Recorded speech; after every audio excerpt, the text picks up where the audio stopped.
जी तो प्यारे बच्चों, कैसे हैं आप? मैं उम्मीद करता हूँ कि आप सब ठीक होंगे। आज की वीडियो में बात करेंगे हम आपसे केमिस्ट्री के नोट्स के बारे में, चैप्टर नंबर 5 के शॉर्ट क्वेश्चन आंसर्स के, एक्सरसाइज के शॉर्ट क्वेश्चन आंसर्स की बात करेंगे। और ये नोट्स आप totally free of cost download कर सकते हैं from the link in the description. जी तो बच्चों, पहला क्वेश्चन किया जा रहा है, explain at molecular level why evaporation leads to cooling effect. अच्छा, कि मॉलिक्यूलर लेवल पे बताओ कि एवेपोरेशन जो है वो कूलिंग इफेक्ट क्यों करती है। Temperature is the measure of average kinetic energy of the particles of a substance. Greater the kinetic energy, higher the temperature.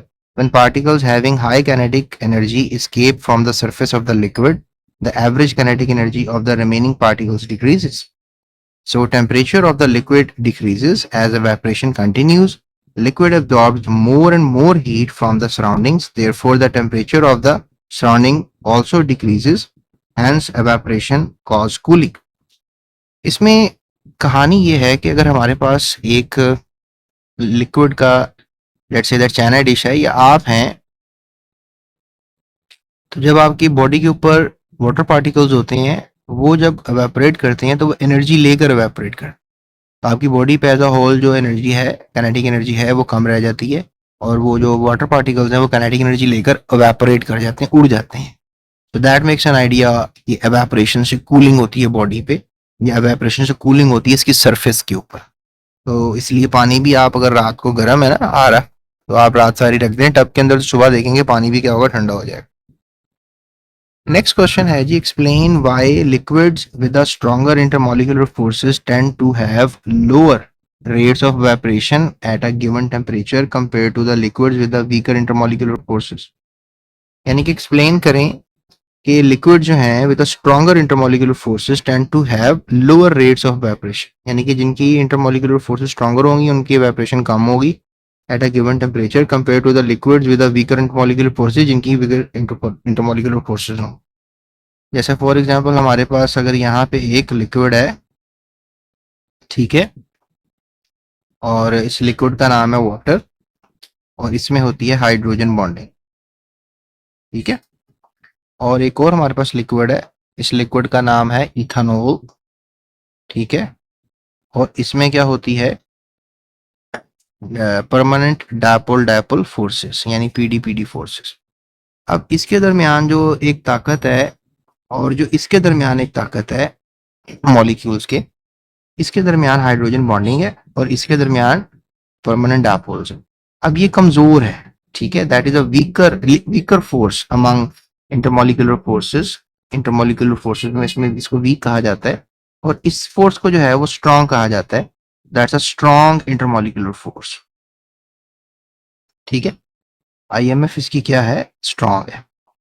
इसकी स्ट्रॉन्ग आईएमएफ होने की वजह से क्या होगा कि ये जल्दी एवापोरेट नहीं करेगा, इसके वेपर्स कम बनेंगे। और इसके वेपर ज्यादा क्यों बनेंगे, क्योंकि इसके अंदर वीकर इंटरमॉलिक्यूलर फोर्स है, ठीक है।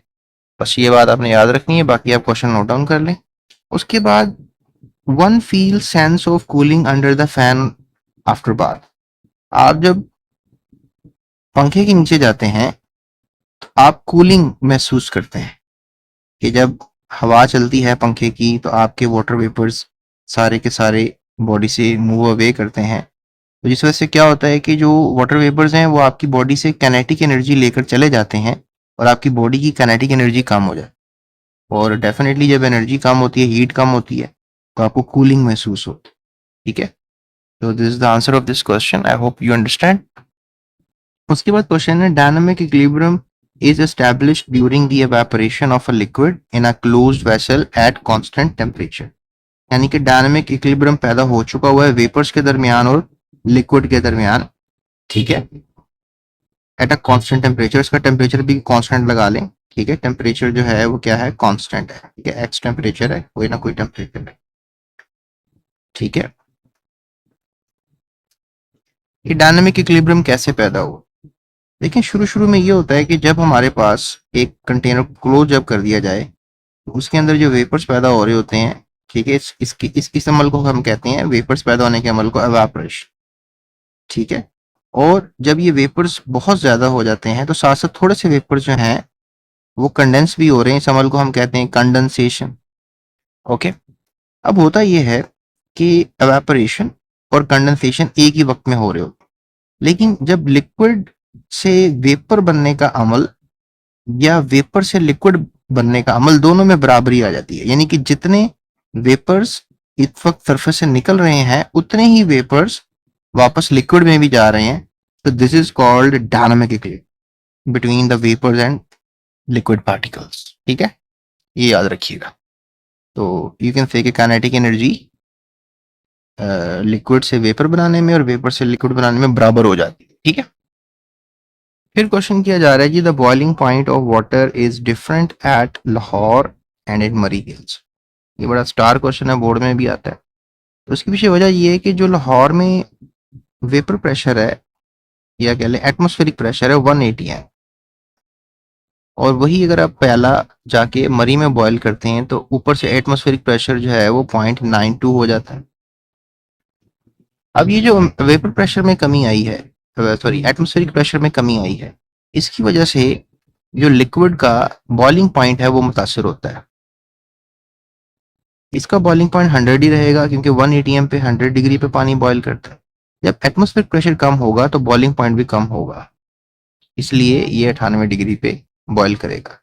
तो लाहौर में बॉइलिंग पॉइंट ओवर डिफरेंट हो गया मरी की हिल्स के हिसाब से। ठीक है, उसके बाद क्वेश्चन है जी, discuss two different consequences of the lower density of ice compare to the liquid water in natural environments. यानी डिस्कस करो कुछ अहम नताइज लोअर डेंसिटी के of ice compare to liquid water and natural environment. ठीक है, तो हमने ये देखा है कि ice floats on water to its lower density then in water. Ice इसलिए फ्लोट करती है क्योंकि उसकी डेंसिटी कम होती है। Due to low density water freezes, और फिर इस लो डेंसिटी की वजह से पानी जम भी जाता है एंड ऊपर भी आ जाता है। ठीक है, क्योंकि जो चीज भारी है डेंसिटी ज्यादा जिसकी वो नीचे रहेगा, और जो चीज हल्की है, बर्फ हल्की होती है पानी से, डेंसिटी कम जो होती है बर्फ की, इसलिए वो ऊपर आ जाती है। ड्यू टू दिस नीचे फिशेस जो हैं वो फिर जिंदा रह पाती। अगर फिशेस जिंदा रह पाती हैं, क्रीचर जिंदा रह पाते हैं फ्रोजन लेक्स के ऊपर, ऊपर तो बर्फ जमी हुई है सारी, लेकिन नीचे फिशेस जिंदा क्यों है? क्योंकि बर्फ सिर्फ ऊपर जमी हुई है और नीचे पानी का टेम्परेचर ज्यादा है। यानी नीचे पानी का टेम्परेचर कोई 4 डिग्री है, ऊपर पानी का टेम्परेचर, बर्फ का टेम्परेचर 0 डिग्री है, या उससे भी ज्यादा है, माइनस में है। और मजे की बात है कि यही बर्फ जो है ये एक इंसुलेटर भी बन जाती है, यानी कि मजीद ठंड को अंदर आने से रोक देती है, रिफ्लेक्ट कर देती है, जिसकी वजह से एक ब्लैंकेट का भी काम करती है, और आपकी जो फ्रेश वाटर लाइफ है या ओशन लाइफ है वो जिंदा रह पाती है, उस एनवायरनमेंट में सरवाइव कर पाती है। उसके बाद है जी, why BP of a liquid increases, boiling point of liquid increase when external pressure rises. देखें, अगर हमारे पास प्रेशर जो है वो लेट्स से दैट इतना है, ठीक है, तो 120 पे बॉइलिंग होगी, प्रेशर ज्यादा है, बॉइलिंग ज्यादा है।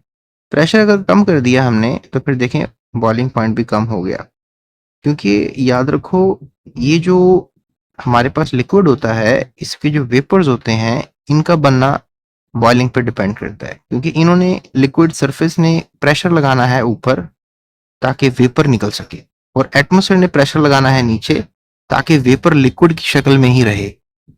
होता यह है कि जब प्रेशर ज्यादा होगा तो वेपर जो है वो कम बनेगा, मुश्किल हो जाएगा ना उसके लिए। और अगर लेट्स से दैट कि प्रेशर अगर आप कम कर देते हो तो फिर वेपर के बनने के चांस जो हैं वो बढ़ जाते हैं। इसलिए प्रेशर कम पे डेफिनेटली आप देखोगे बॉइलिंग पॉइंट भी, क्योंकि जल्दी से बनेंगे वेपर, बॉइलिंग पॉइंट ऑटोमेटिकली कम होगा। और ज्यादा प्रेशर के ऊपर वेपर ना बनने की वजह से we have to give a lot of heat, जिसकी वजह से आप 120 डिग्री पे इसको बॉईल कर पाओ। ठीक है, उसके बाद नेक्स्ट क्वेश्चन भी काफी इंटरेस्टिंग है and it's a very lengthy question. How do you differentiate between crystalline solid and amorphous. Crystalline देखो जिनकी शेप होती है, अगर किसी भी हमारे पास पार्टिकल्स हैं, अगर उनकी शेप मौजूद है, अगर शेप है तो that is what we called crystal. लेकिन जिस तरह हमारे पास ग्लास होता है, अब इसकी शेप जो है वो अनडिफाइंड होती है, You cannot suggest any crystalline shape for this. इसलिए इसको amorphous कहते हैं. ज्योमेट्री देखें या मेल्टिंग देखें. अब जब ज्योमेट्री तो मैंने आपको समझा, अब मेल्टिंग ऑफ अ सॉलिड में ये है कि अगर इसकी पार्टिकल्स अलाइन हैं तो इसका मेल्टिंग पॉइंट आपको ज्यादा नजर आएगा और इसका मेल्टिंग पॉइंट आपको थोड़ा कम नजर आएगा. और कम और ज्यादा नजर आने की वजह शेप ही है, ज्योमेट्री. और डायरेक्शनल करेक्टर क्रिस्टल्स आपको पता है एनिसोट्रॉपिक इन नेचर होते हैं. Means that their property depend upon the direction along which the measurement are made. और ये अमॉर्फस सॉलिड जो होते हैं ये आइसोट्रॉपिक. एनिसोट्रॉपिक और आइसोट्रॉपिक की जो टर्म्स हैं इसको मजीद आप थोड़ा सा कमेंट सेक्शन में एक्सप्लेन करें. ठीक है. उसके बाद orders of particles. The crystalline solids have long range order. In amorphous solids long range order is absent. ये ऑर्डर ऑफ पार्टिकल्स भी ज्योमेट्री से रिलेटेड ही एक टर्म है, आपने मेंटल लेवल पे बना के रखनी है ताकि डिफरेंस कर सके. उसके बाद ये क्वेश्चन किया जा रहा है कि जी प्रोपनन है एक हमारे पास कंपाउंड है. प्रोपनन एक कीटोनिक कंपाउंड है. प्रोपनन, ठीक है. We used to call it as the propanone. और एक कंपाउंड है हमारे पास प्रोपनोल, 3 कार्बन वाली अल्कोहल है. ठीक है. C3H4, that is propanol, and C3H7 and again CH3, that becomes C4H10, that is something like butane. अब ये 3 कंपाउंड हो गए. Propanone ketonic compound, alcoholic compound, alkane, have the similar relative molecular mass. इन सब के अगर वजन देखे जाए तो सेम है. List them in the expected order of increasing boiling point. Explain your answer. तो देखो सबसे ज्यादा बॉइलिंग पॉइंट जो है हमने देखा है कि वो अल्कोहल का है, क्योंकि इसके दरमियान जो है आपको पता है पीडी फोर्सेस होती हैं. ठीक है. परमानेंट डायपोल फोर्सेस होती हैं. और जो प्रोपनन है कीटोन, इसका 56 डिग्री क्यों है? क्योंकि प्रोपनन में जो है, अच्छा ये भी याद रखिएगा कि alcohols do sometimes contain hydrogen bonding as well.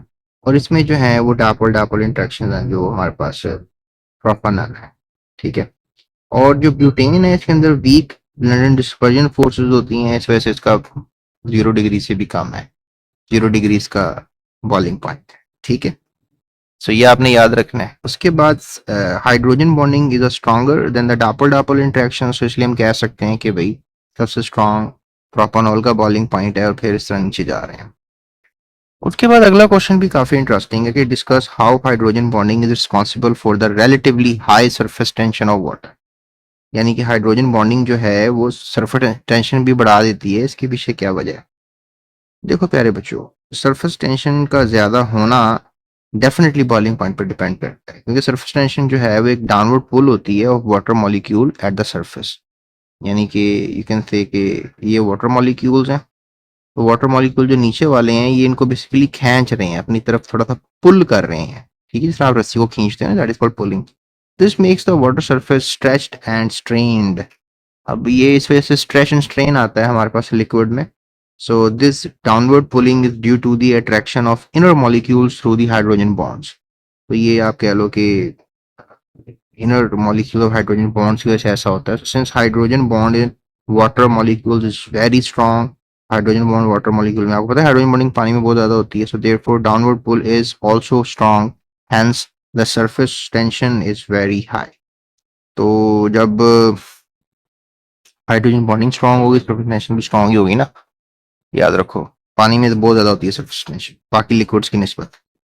What type of intermolecular forces will dominate the following liquids? Ammonia, argon, propanone, methanol.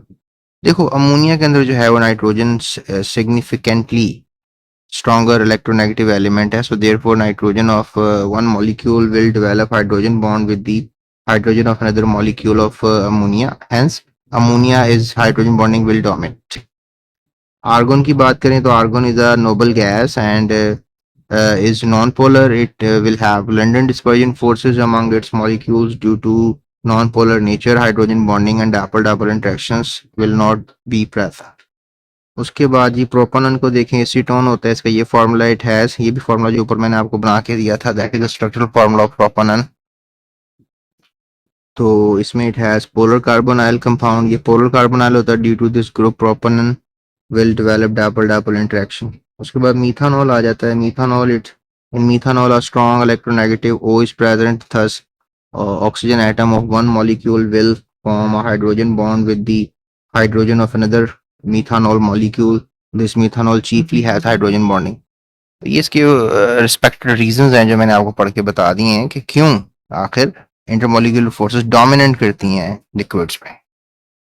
उसके बाद लास्ट क्वेश्चन है, एम है that the boiling point of and molar masses of hydrides of some first row elements are tabulated below. ये substance methane, ammonia, water, boiling point, molar mass. तो methane का 109 boiling point है, फिर इसका ये 16 molar mass है, ammonia का 240 जो है वो बॉइलिंग पॉइंट है और मोलर मास का 17 है, वाटर का 373 बॉइलिंग पॉइंट है और उसका मोलर मास 18 है। तो ये क्या सीन चल रहा है? वाटर का बॉइलिंग पॉइंट केल्विन में मौजूद है, ये सारी केल्विन में रीडिंग्स दी गई हैं। The boiling point and molar masses of hydrides of some first row elements are tabulated. ये सब हाइड्राइड्स है ना, हाइड्रोजन लगा हुआ है, कार्बन की 4 वैलेंसी है तो 4 हाइड्रोजन लगे हुए हैं, नाइट्रोजन की 3 वैलेंसी है तो 3 हाइड्रोजन लगे हुए हैं, ऑक्सीजन की 2 वैलेंसी है तो 2 हाइड्रोजन लगे हुए हैं।